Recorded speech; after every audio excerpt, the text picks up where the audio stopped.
So you're an international student about to fly to India for the very first time. You're probably feeling this huge mix of excitement and maybe just a little bit of, what am I getting myself into? And hey, that's totally normal. That's exactly why we made this guide for you.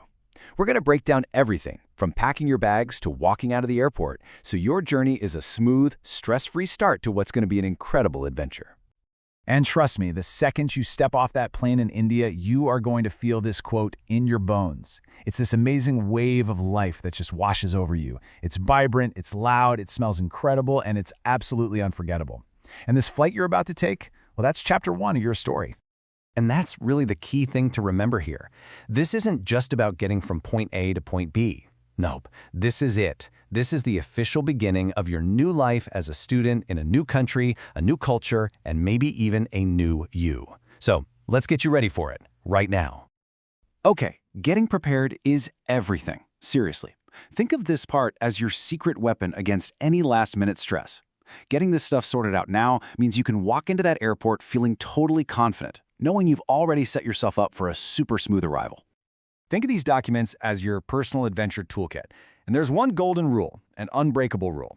Everything on this list stays with you, in your carry-on bag. I'm going to say it again. Never, ever, ever check these documents into your main luggage. Keep them safe, keep them with you, because you're going to need them at a bunch of different steps along the way. Your phone is basically your digital lifeline, and a little bit of prep here goes a long, long way. Having the airlines app means you get real-time updates on your flight. Saving important contacts offline, that means you can call your university coordinator even if you don't have Wi-Fi. And you're definitely going to want apps like Uber or Ola and Google Maps. They'll be your best friends from day one. Oh, and the simplest tip of all, make sure every single one of your devices is fully 100% charged before you leave the house. All right, you are packed, you are prepped, and you are ready to go. Now let's talk about the journey itself. From the minute you walk into your departure airport to the moment your feet touch the ground in India, we're going to break it all down so it feels like one single, totally manageable trip. This number right here, this is your new best friend. 3 to 4 hours. I know it might sound like a lot, but for an international flight, it is the perfect amount of time to handle check-in, get through security, and deal with any unexpected lines without breaking a sweat. It's a gift you give to your future less stressed self. Don't rush this part.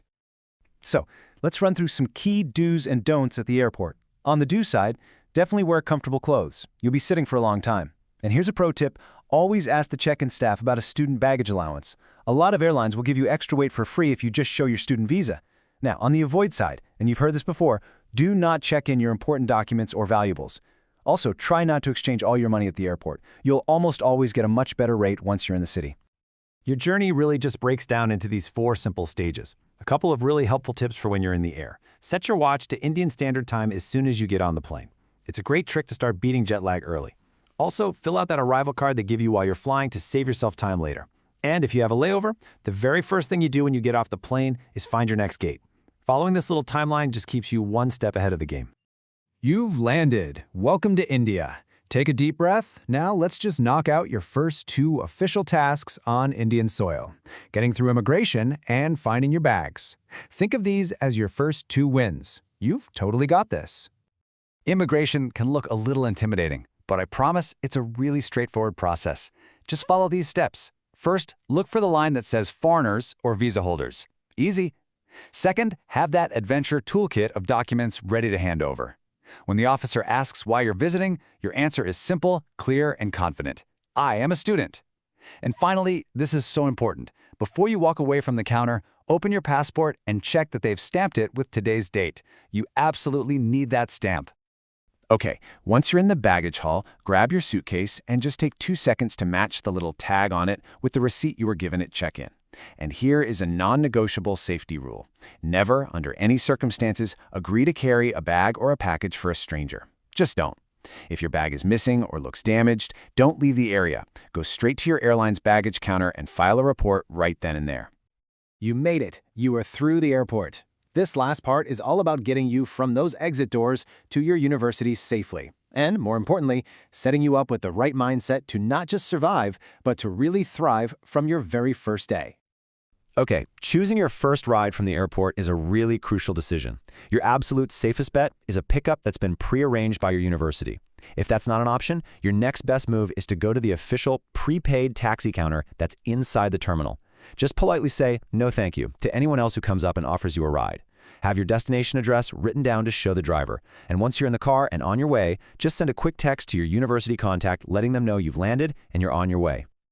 Let's talk about your very first cultural interaction. You're going to hear and see this beautiful greeting everywhere. Namaste. It's a wonderful sign of respect.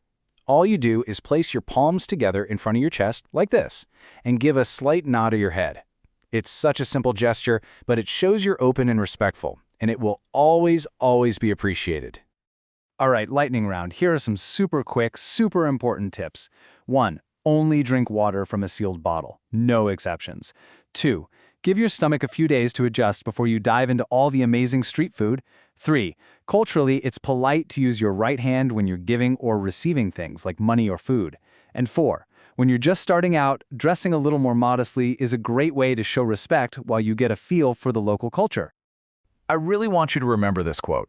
There might be moments in your first few days, or even your first few weeks, where things feel a little overwhelming.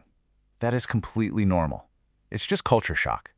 But trust me, India has its own beautiful rhythm, and if you're patient and curious, you will find your place in it very, very soon.